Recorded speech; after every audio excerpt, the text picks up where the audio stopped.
críticamente amortiguado cuando la fuente de alimentación se comporta de acuerdo a una función escalón unitario. Gráficamente, como se verían, la corriente, la caída de voltaje en el resistor, la caída de voltaje en la bobina y la caída de voltaje en el capacitor, que ya se han definido, más o menos se visualizarían de la siguiente forma.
Para la corriente y la caída de voltaje en el resistor, el comportamiento más o menos sería de esta manera. Mientras que el comportamiento de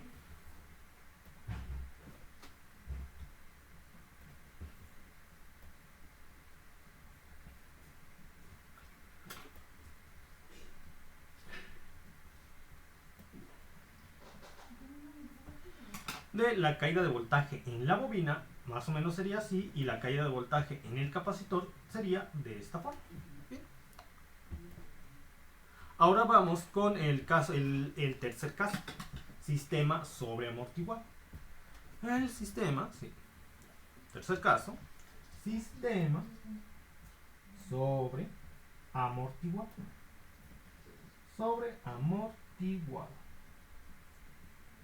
Nosotros sabemos que estamos en el sistema sobreamortiguado cuando la resistencia entre dos veces la inductancia, cuando la resistencia del resistor entre dos veces la inductancia de la bobina elevada al cuadrado es menor a 1 entre la inductancia entre la capacitancia, o si el coeficiente de amortiguamiento al cuadrado es menor a 1. Bajo estas condiciones tenemos que el operador D sería igual a menos el coeficiente de amortiguamiento al cuadrado por la frecuencia natural de oscilación más menos la frecuencia natural de oscilación por el coeficiente de amortiguamiento al cuadrado, el coeficiente menos 1. Por cierto, aquí los puse al revés. Cuando tenemos el sistema sobreamortiguado, cuando estamos en el caso del sistema sobreamortiguado, sabemos que las condiciones, cuando estamos en el caso del sistema sobreamortiguado, sabremos que la condición es que la resistencia entre dos veces la inductancia elevada al cuadrado sea mayor a 1 entre la inductancia entre la capacitancia, y que el coeficiente de amortiguamiento al cuadrado sea mayor a 1. Ahí está. Con estas condiciones sabemos que el operador D se expresaría de esta manera para el caso del sistema sobreamortiguado, donde se ha definido que A es igual al coeficiente de amortiguamiento al cuadrado por la frecuencia natural de oscilación, y B sea igual a la frecuencia natural de oscilación por la raíz cuadrada del coeficiente de amortiguamiento al cuadrado menos 1. De tal forma que el operador D quedaría D subíndice 1,2 igual a menos A más menos B.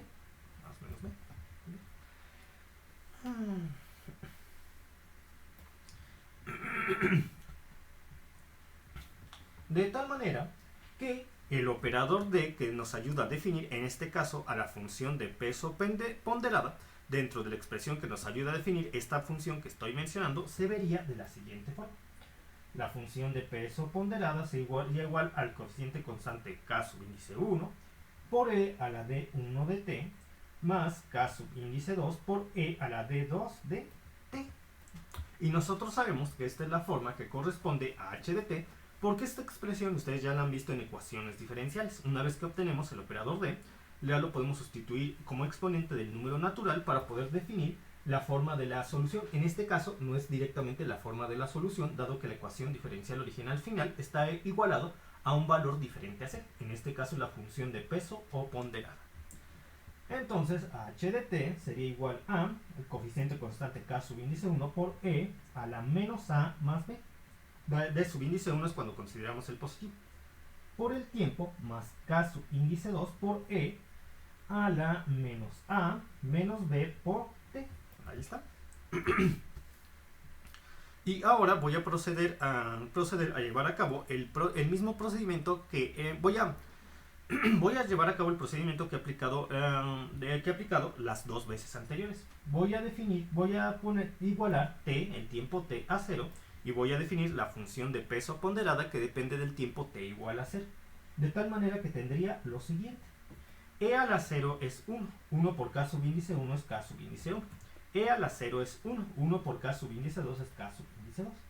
Yo sé, porque lo definieron los matemáticos, que todas las derivadas con respecto al tiempo de la función, todas las derivadas con respecto al tiempo, excepto la derivada n a la menos 1, excepto la derivada de orden n a la menos 1, de la función de peso ponderada cuando t es igual a 0 son iguales a 0. Y como sé que la ecuación diferencial original final es de orden 2, entonces tendría 2 menos 1, 1. Es decir, la única que no va a ser igual a 0 es la primera derivada con respecto al tiempo de la función de peso ponderada que depende de t igual a 0. Esta no es de esa forma, entonces sí, esta sí es igual a 0. Ahora me regreso a esta expresión y voy a derivarla con respecto al... Me regreso a esta expresión y la voy a derivar con respecto al tiempo. Tendría la derivada con respecto al tiempo de la función de peso ponderada sería la derivada del número natural. En la derivada del número natural se conserva el número natural y se multiplica por la derivada con respecto al tiempo del exponente, que en este caso es menos a más b, por el coeficiente k índice 1 por e a la menos a más b por t. Y tendría... y ahora... más k índice 2 por la derivada con respecto al tiempo del exponente del número natural, que es menos a menos b por e a la menos a menos b por t. Ahí está. Y ahora, igualando t a 0, yo tendría la derivada con respecto al tiempo cuando la función de peso ponderada depende de t igual a 0, que sería e a la 0 es 1. 1 por menos a más b por k subíndice 1. E a la 0 es 1. 1 por menos a menos b por k subíndice 2. ¿Y qué dice la teoría? Que dice la teoría que todas las derivadas, excepto la derivada de orden n-1 con respecto al tiempo de la función de peso ponderada, cuando h depende de t igual a 0, son iguales a 0. Pero que la derivada que les estoy mencionando, la derivada de orden al n a la menos 1, con respecto al tiempo de la función de peso ponderada, cuando t es igual a 0, esta sí es diferente a 0. Y como yo sé que la ecuación diferencial original final es de orden 2, entonces n es igual a 2. Tendría 2 menos 1, 1. Es decir, la primera derivada con respecto al tiempo. Para este caso, la primera derivada con respecto al tiempo de la función de peso ponderada, cuando t es igual a 0, sí es diferente a 0. Sería igual a 1 entre el coeficiente constante que esté multiplicando a la derivada de mayor orden en la ecuación diferencial original final. ¿Y cuál es la derivada de mayor orden en la ecuación diferencial original final?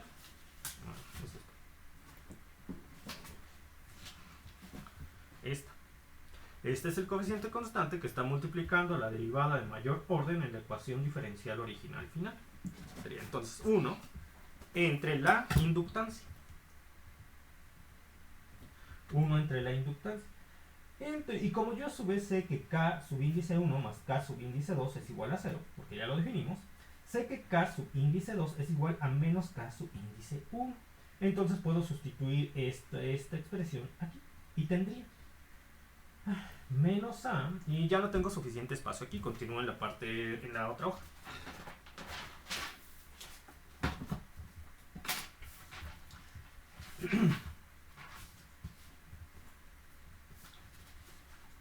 tendría menos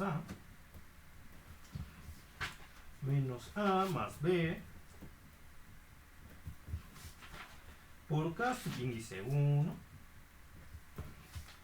más menos A menos B por K subíndice 2 es igual a 1 entre la inductancia. 1 entre la inductancia. Cuando K subíndice 1 más K subíndice 2 es igual a 0. Donde K subíndice 2 es igual a menos K subíndice 1.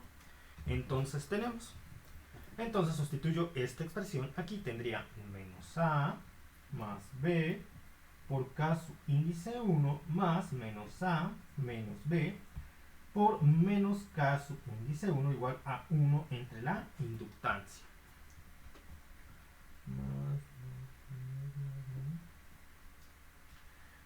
Entonces tendría menos por más es menos A por K subíndice 1, más por más es más B por K subíndice 1, menos por menos es más A K subíndice 1, menos por menos es más B K subíndice 1, es igual a 1 entre la inductancia.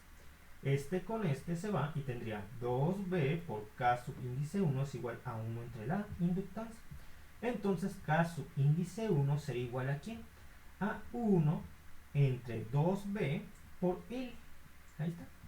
1, despejando K subíndice 1 sería 1 entre 2B, sí, 1. El K subíndice 1, ya despejada, sería igual a 1 entre 2B por entre la inductancia. Y como K subíndice 2 es igual a menos K subíndice 1, entonces K subíndice 2 es menos 1 entre 2B y... Entonces yo tengo, ya como definí las dos coeficientes constantes, como ya definí los dos coeficientes constantes, entonces ya tendría la función de peso ponderada.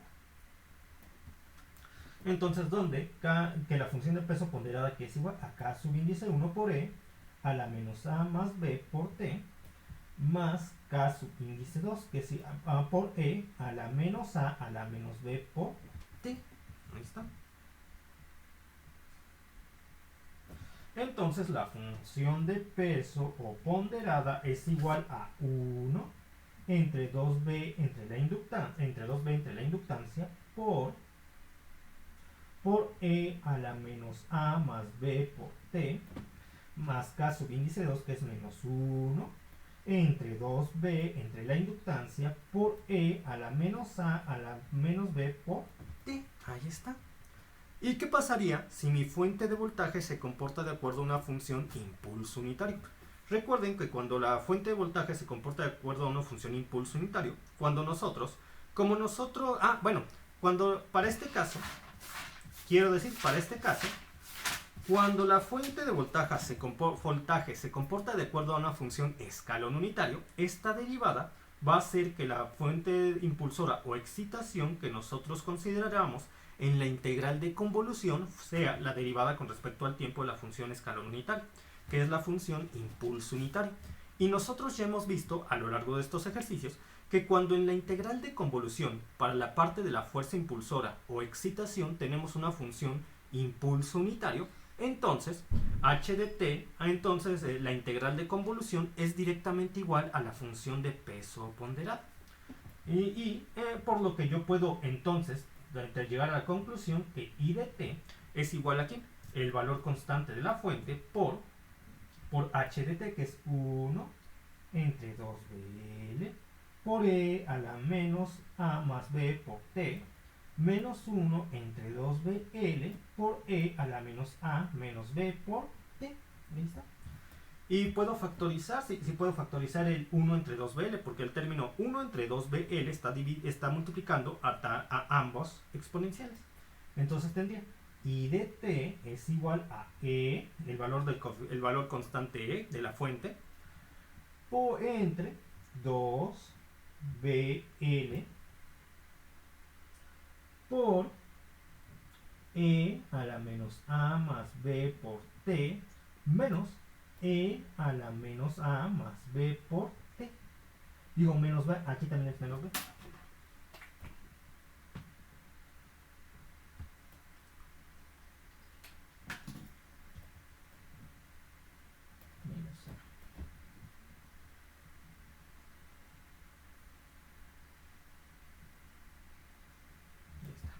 Y esa sería la corriente para cuando es la corriente para el sistema sobreamortiguado cuando la fuente de alimentación EDT que está alimentando, es que está la fuente de voltaje EDT que está alimentando el circuito a partir de t igual a 0 se comporta de acuerdo a una función escalón unitario, donde tenemos el coeficiente constante E por la función escalón unitario. Y así cuando la fuente se comporta de acuerdo a esta expresión que corresponde al valor constante E por la función escalón unitario, la corriente en el sistema sobreamortiguado se comporta de acuerdo a esta expresión. ¿Hasta aquí alguna duda, pregunta? Entonces, ¿cómo se comportaría la caída de voltaje en el resistor? Bueno, la caída de voltaje en el resistor, lo único que hay que hacer para obtener la caída de voltaje en el resistor es aplicar la ley de Ohm, es decir, multiplicar la corriente por la resistencia del resistor. Por lo que tendría que la caída de voltaje en el resistor, para este caso, del sistema sobreamortiguado, cuando la fuente de voltaje que está conectada al circuito RLC se comporta de acuerdo a una función escalón unitario, sería la siguiente. R por E entre 2B entre la inductancia por E a la menos A más B por T menos E a la menos A menos B por T.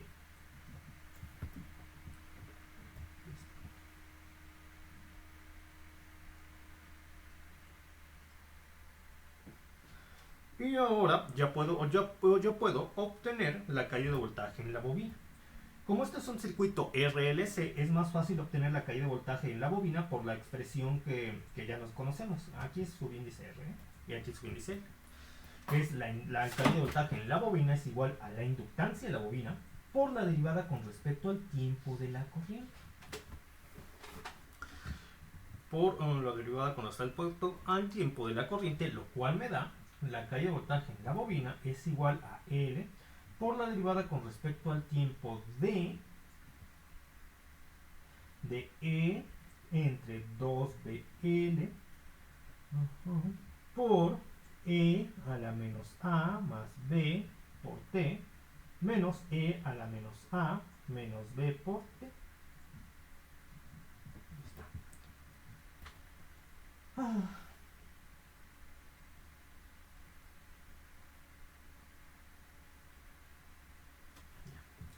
Entonces tendría que la caída de voltaje en la bobina sería igual a...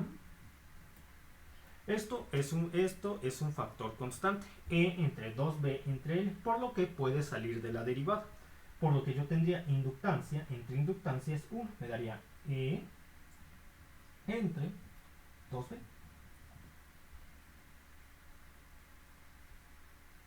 Y ahora sí voy a obtener la derivada de esta expresión y de esta expresión, que me daría...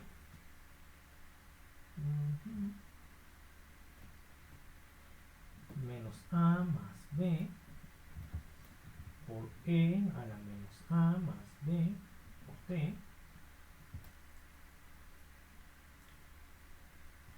menos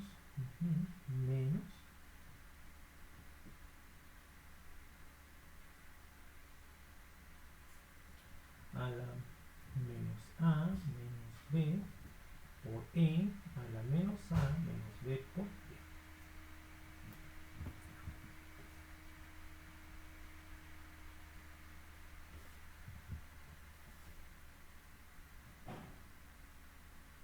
Y aquí ya tendríamos la caída de voltaje en la bobina. Ahora, para no hacerles el cuento más largo, de una vez les voy a pasar la expresión de la caída de voltaje en el capacitor directamente. Se los voy a pasar.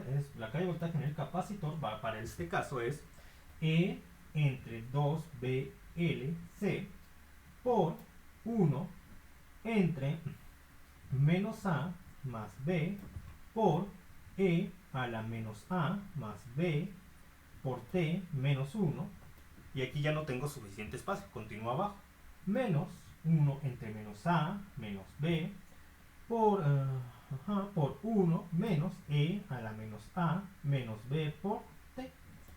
Y ya, cierro el paréntesis. Ya está.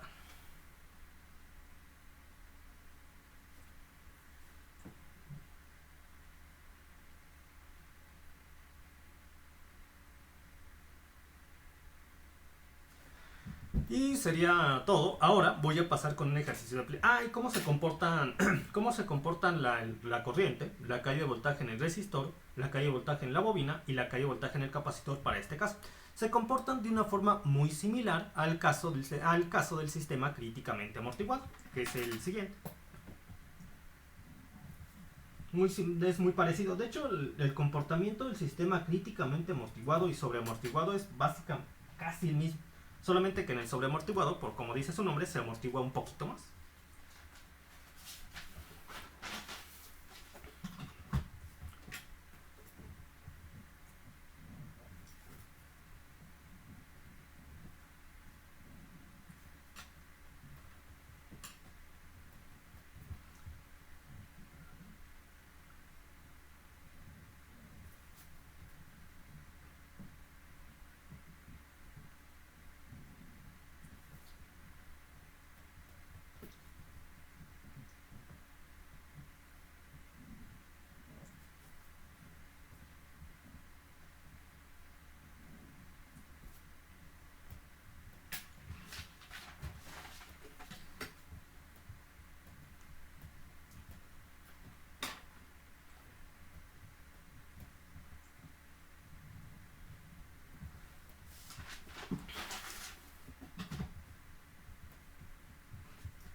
Entonces la corriente tendría este comportamiento.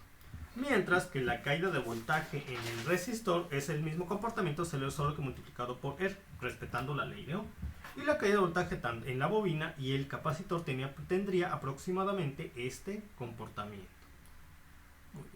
Ahora vamos con un ejercicio de aplicación y voy por los datos de ese ejercicio porque vamos a hacer un ejercicio de aplicación donde vamos a estudiar el sistema poco amortiguado o subamortiguado, porque debido como tenemos las gráficas, digamos que es el caso más interesante. Entonces voy por mi ejercicio porque si doy otros datos, generalmente me queda la gráfica como donde el efecto transitorio se acabó muy rápido. A veces me ha pasado esto, o donde el efecto transitorio tarda mucho tiempo en acabarse. Por eso prefiero mejor utilizar los datos de problemas de ejercicios que ya he resuelto. Entonces vamos con el siguiente ejercicio de aplicación correspondiente al caso del sistema subamortiguado cuando la fuente de alimentación se comporta de acuerdo a una función escalón unitario, que es el caso que teóricamente ya se vio la clase pasada. Teóricamente aún no hemos visto el ejercicio. Entonces hagan de cuenta que tengo el siguiente circuito. Tengo una fuente de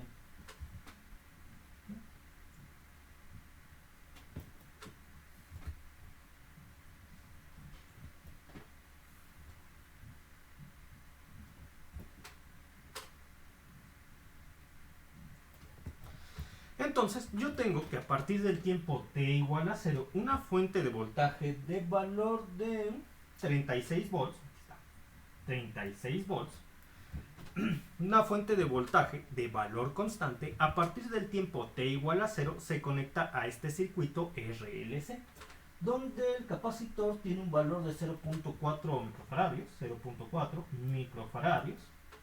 El resistor tiene un valor de 280 ohms. El resistor tiene un valor de 280 ohms. La bobina tiene un valor de 0.1 Henry.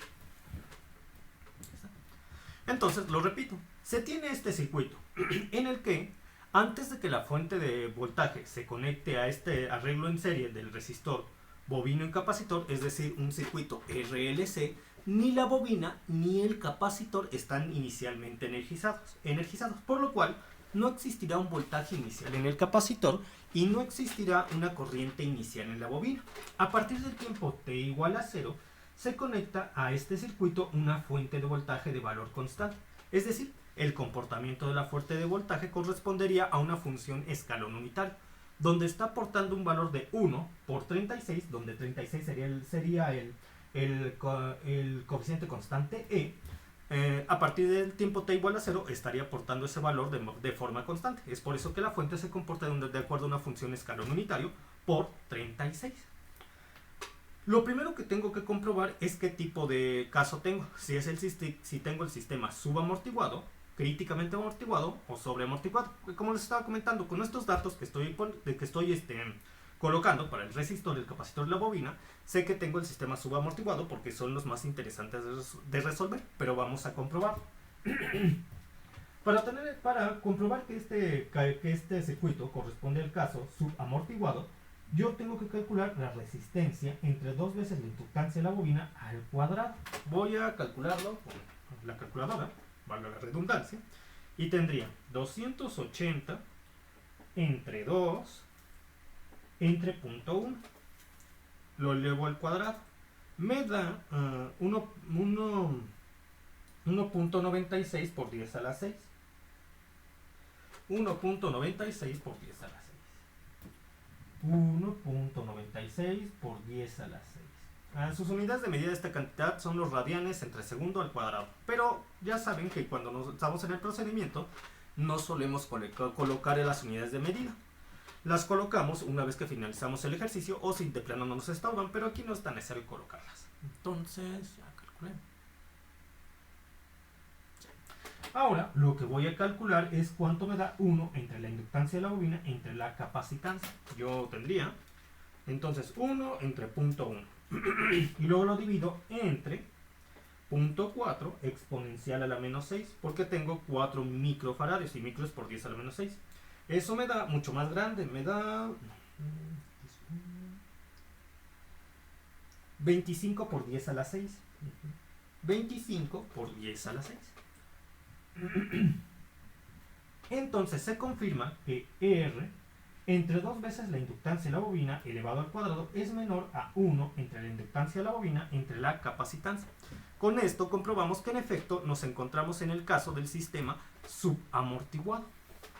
Otra forma de comprobar que estamos en el caso del sistema subamortiguado es si nosotros calculamos el coeficiente de amortiguamiento al cuadrado. Voy a calcular. El coeficiente de amortiguamiento al cuadrado sería R entre 2 por la raíz cuadrada de la capacitancia entre la inductancia al cuadrado. Voy a calcularlo y tendría 280 entre 2 me da 140. Lo voy a poner, pero no me lo puedo calcular así. Tendría 0.4 exponencial a la menos 6 entre 0.1. Me da 4 por 10 a la menos 6, aplico la raíz cuadrada y me da 2 por 10 a la menos 3. 2 por 10 a la menos 3 por 200, ahora por 280 entre 2 me da 0.28. 0.28. A este 0.28 todavía me falta elevarlo al cuadrado. Y yo tendría 0.07. 0.07, un poquito más, 8.4. 8.4. Ya. Y he confirmado que el coeficiente de amortiguamiento al cuadrado ya se acabó. Entonces, ¿no? Permítanme, es que se quiere actualizar el zoom, le digo que no.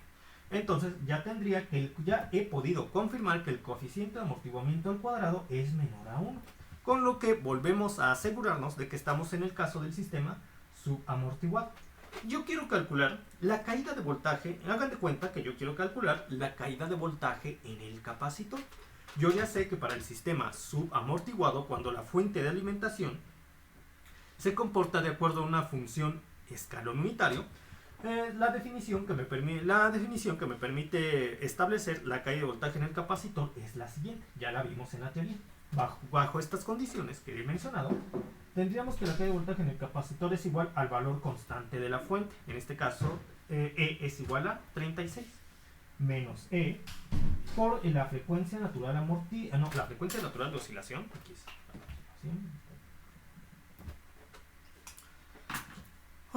por la frecuencia natural de oscilación entre la frecuencia natural amortiguada por E a la menos sigma t por el seno de la frecuencia natural amortiguada por t más la tangente a la menos 1 de la frecuencia natural amortiguada entre sí.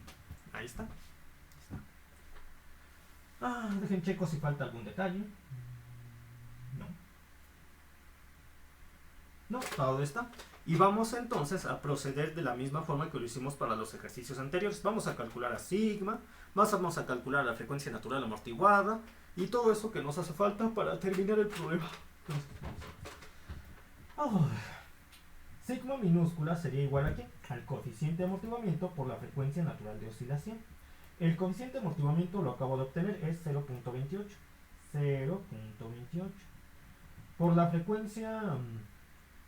frecuencia natural de oscilación sería, miren, yo calculé 1 entre la inductancia entre la capacitancia. Ya sabemos que 1 entre la inductancia entre la capacitancia es la frecuencia natural de oscilación al cuadrado. Entonces, para este caso, la raíz cuadrada de 25 por 10 a la 6 es la frecuencia natural de oscilación. ¿Hasta aquí alguna duda de lo que he hecho?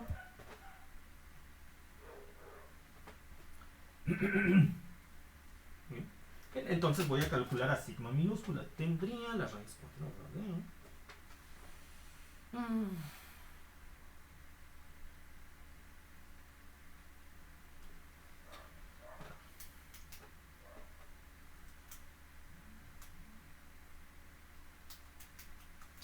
Y me da 1400 radianes por segundo. 1400 radianes por segundo. Ahí está. Ahora voy a calcular la frecuencia natural amortiguada. Pero aquí ya no tengo suficiente espacio. ¿Ya lo tengo? Bueno, sí tengo tantito espacio. Voy a calcular la frecuencia natural amortiguada. Sé que la frecuencia natural amortiguada es igual a la frecuencia natural de oscilación, que ya sabemos que es la raíz cuadrada. La frecuencia natural de oscilación, que ya sabemos que es igual a la raíz cuadrada, para este ejercicio en particular, a la raíz cuadrada de 25 por 10 a la 6. La frecuencia natural amortiguada es igual a la frecuencia natural de oscilación, que en este caso es la raíz cuadrada de 25 por 10 a la 6, por la raíz cuadrada del coeficiente de amortiguamiento al cuadrado. Y el coeficiente de amortiguamiento al cuadrado es igual, para este caso en particular, a 0.0... pero en este caso, recuerden, como estamos en el caso subamortiguado, sería 1 menos el coeficiente de amortiguamiento al cuadrado. Y nosotros ya definimos al coeficiente de amortiguamiento al cuadrado, es este de aquí. Entonces 1 menos 0.0784.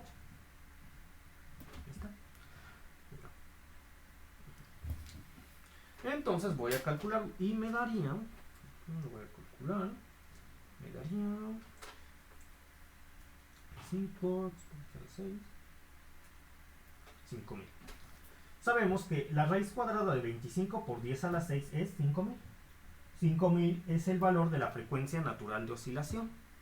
5000. Por la raíz cuadrada de 1 menos 0.0784, que es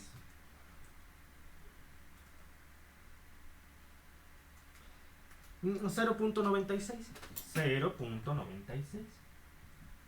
Por lo tanto, la frecuencia natural amortiguada es igual a 5000 por 0.96. Lo voy a anotar aquí al lado. La frecuencia natural amortiguada será igual a 5000 por 0.96 y eso me da 4800. 4800 radianes por segundo. Radianes por segundo. No olvidando que obtuvimos la frecuencia natural amortiguada por el cálculo de la frecuencia natural de oscilación por la raíz cuadrada de 1 menos el coeficiente de amortiguamiento al cuadrado. Ya saben, estamos aplicando tanto para la frecuencia natural amortiguada como para sigma las mismas expresiones que hemos estado utilizando en todos los ejercicios, donde la frecuencia natural amortiguada es igual a la frecuencia natural de oscilación por la raíz cuadrada de 1 menos el coeficiente de amortiguamiento al cuadrado, y sigma minúscula es igual al coeficiente de amortiguamiento por la frecuencia natural de oscilación. No olviden que la frecuencia natural de oscilación es igual a 1 entre la raíz cuadrada de L de la inductancia por la capacitancia. Ya tengo todos los datos que voy a sustituir en la expresión para la caída de voltaje cuando la fuente de alimentación se comporta como una función escalón unitario y estamos en el sistema subamortiguado. Entonces la vuelvo a anotar aquí. Esta es la caída de voltaje en el capacitor. Para ese caso es igual a E, donde E es el valor constante de la fuente. En este caso, este es el valor de la fuente de valor constante, que en este caso es 36. E menos E por la frecuencia natural de oscilación entre la frecuencia natural amortiguada por E a la menos sigma t por el seno de la frecuencia natural de amortiguada por t más la tangente a la menos 1 de la frecuencia natural amortiguada entre sigma. Ya está. Entonces voy a empezar a sustituir valores.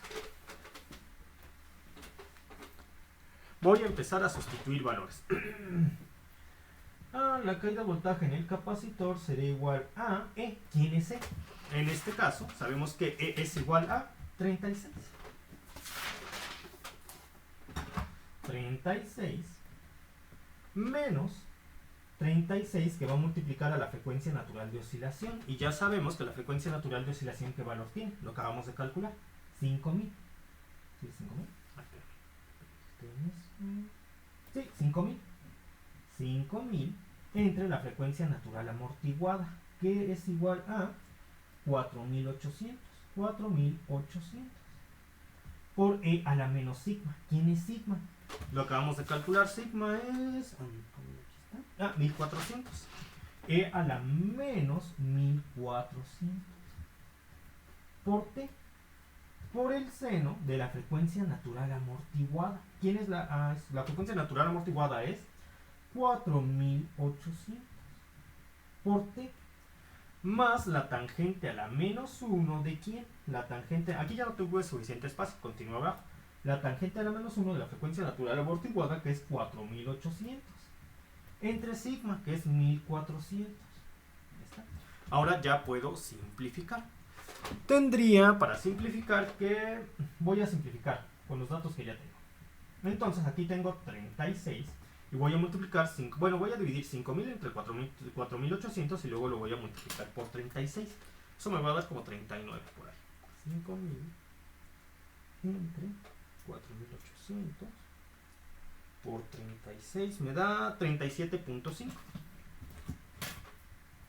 menos 37.5 por E a la menos 1400 por T por el seno de 4800, que es la frecuencia natural amortiguada, más la tangente a la menos 1 de 4800 entre 1400. De una vez les comento que les conviene tener su calculadora en radianes para obtener el resultado de tal forma que podamos trabajar con él en radianes, para que se pueda sumar directamente con la frecuencia natural amortiguada multiplicada por el tiempo. Entonces tendría 4800 entre 1400, si aplicamos la tangente a la menos 1, me da 1.28 radianes. Más 1.28 radianes. ¿Hasta aquí alguna duda, pregunta? ¿Dudas, preguntas hasta este punto?